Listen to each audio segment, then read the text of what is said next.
Choco Blossom here. Look what's next on Cartoon Network. It's G-Force at 6, Mighty Man and Yuck at 6:30, a full hour of Scooby-Doo at 7, and the Flintstones at 8. Wow, it all looks great on Cartoon Network.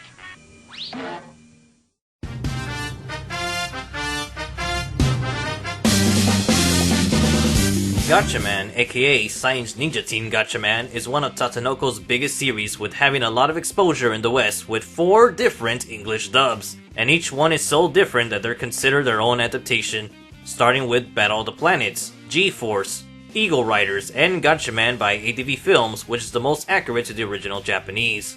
In 105 episodes, the story consists of the Science Ninja Team fighting against the terrorist organization Galactor, led by Leader X and Berkatse. I don't have enough time to go in detail about this anime. It'll probably be a 20-minute video. All I'm gonna say right now is you can purchase the series, as Sentai Filmworks has licensed all 3 Gatchaman anime, being Gatchaman, Gatchaman 2, and Gatchaman F.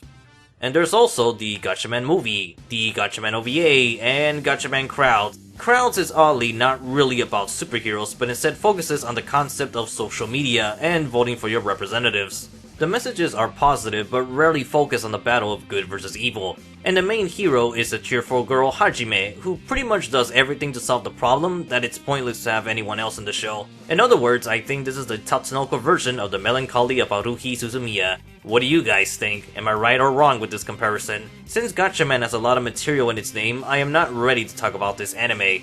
I'm waiting for my package of Gatchaman F, which gets released in July 2017. I'm looking forward to it.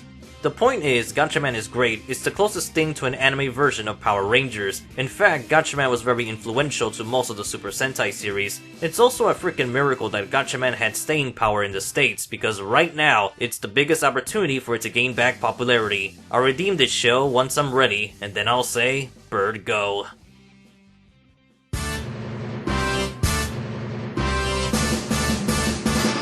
Casshan, Casshern, or Casshan is about a world with robot servants until the pollution prevention android BK-1 gets struck by lightning and no longer follows human commands. Instead, BK-1 renames himself Bright King Boss or Black King and begins to enslave the human race. The creator of Black King, Dr. Azuma, is then branded as the man who ruined the Earth. His son, Azuma Tetsuya, participates in an experiment to restore his family name and to save the world by transforming into the newly built man, Casshan. Together with his girlfriend, Luna, and his shape-shifting dog sidekick, Frender, they vow to destroy Bright King Boss. The series contains 35 episodes and a 4-episode OVA acting as an alternate version to the anime.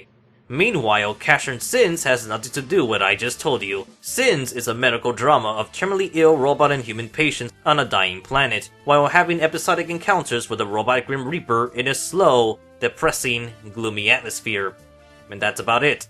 Not really a superhero show. One day I'll explain everything about Casshan.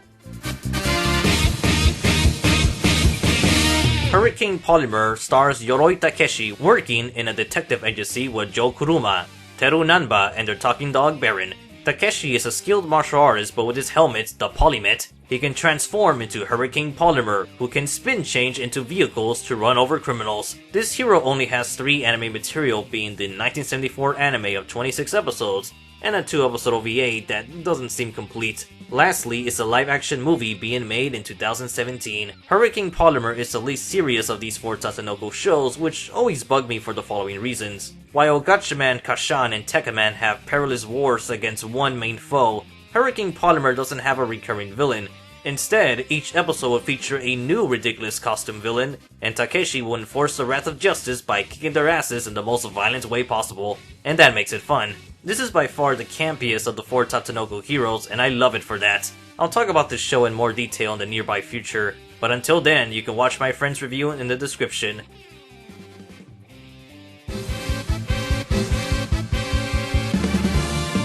Tekkaman has a futuristic sci-fi setting as planet Earth is about to die, forcing humans to relocate to another planet.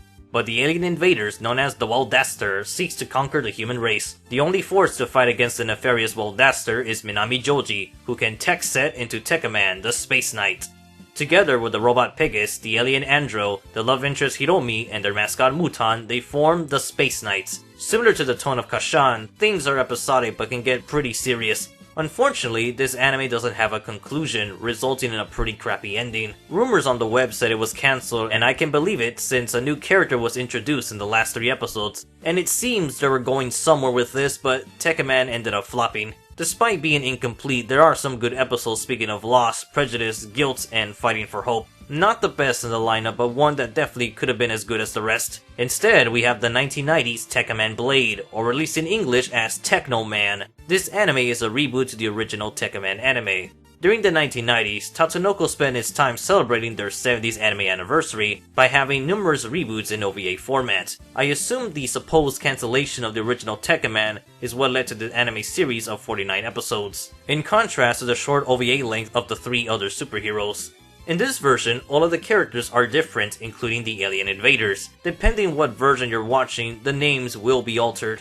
Our main hero is an amnesiac who is nicknamed Blade, or D-Boy, short for Dangerous Boy. As campy as it sounds, that's actually the Japanese name. This man can transform into Tekkaman Blade, aka Teknoman. The villainous aliens are not the Weldaster, but are the Radam, led by Omega, or the Venomoids, led by Darkon. Yeah, the English version is a little cheesy with a lot of extra dialogue, and has a habit of keeping the music playing with hardly any breathing room or quiet moments in between scenes. Aside from that, the English Teknoman does seem to keep a lot of things intact, with the exception of the recap episodes, but back to the show's premise. Besides the much larger cast of characters, it follows the same plot as the original Tekkaman anime. Earth is in shambles and aliens are attacking us, so it's up to the Space Knights to save the day. The big difference is there's more than one Tekkaman. This idea was briefly shown in a single episode of the original, but it's definitely explored more in Blade. But there's also Tekkaman Blade 2, which I heard has very negative reception for basically suffocating the series concept with nothing good. I'm sure episode titles like Virgin Flush can give you an idea on its quality.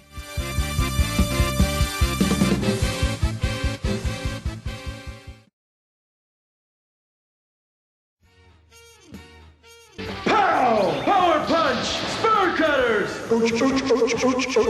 Pow! Basically, these 4 anime need their own issue to fully cover their history and influence. What you can expect from them is a lot of creativity, and the tone will juggle with being campy and being serious, and sometimes at the same time. To me, the levels of seriousness looks like this. But just because one is more serious than the other doesn't mean it will be your favorite. Let me put it this way. I had too much fun watching Hurricane Polymer for how over the top it was. Meanwhile, Tekkaman's fight scenes didn't interest me. A lot of it is just Tekkaman wrecking UFOs. Yeah, the other shows had a habit of repetitive fights with henchmen or even recycling animation, but it was always more exciting than seeing this over and over. Why would I want to see a UFO get wrecked when I can see a fighter-breathing robot dog being led by a wolf furry? Or seeing a robot tower bridge in half, or using a birdarang as an nunchuck. Yeah! I think the best one here will either be Gatchaman or Casshan. Personally, I think Gatchaman is the very best of the superhero genre in all of anime, but I can see people get intimidated by its length of 205 episodes, in contrast to Casshan's 35. What you can expect from all of these is an episodic nature, but very creative. There's always something new to look forward to, whether it's a very serious conflict or a very goofy enemy. It's the best of both worlds. You can get an episode where rescuing a dog led to a piece of metal being shoved in your head and you need an operation. You can get an episode where you accidentally killed an innocent family of aliens. Another episode where your mom saves your life, and then there's the one that you get kidnapped by a gang of turtle thieves. Fuck yeah, that's the best episode! Unfortunately, there isn't a sample anime to give an idea on all of these shows. If only there was a very quick anime that can help introduce these characters to a new audience. Nope, it's not that. By looking at the cover, you would think this OVA would help, but it really doesn't. So I can only hope that Infini-T Force is that gateway introduction to the Tatsunoko superheroes. At the start of this video, I mentioned there was a brief crossover. That scene is found in the 2-episode OVA, Bokan Royal Revival, which features cameos of numerous Tatsunoko characters, but the main story is from the viewpoint of the villains of Yatterman, being the Dorombo Gang.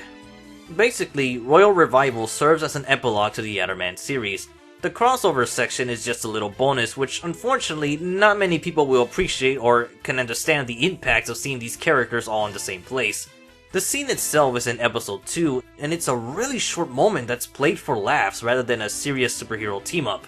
This OVA was made in 1993, and it featured the same cast members of the 1970s, so it's a bit of a wasted opportunity in having the original voice actors reprise their roles just for a few minutes of screen time. And I'm not talking about a 20-minute moment, no, the scene is about less than 5 minutes. It's clearly a Yatterman OVA, but I felt they really should have taken advantage of the moment.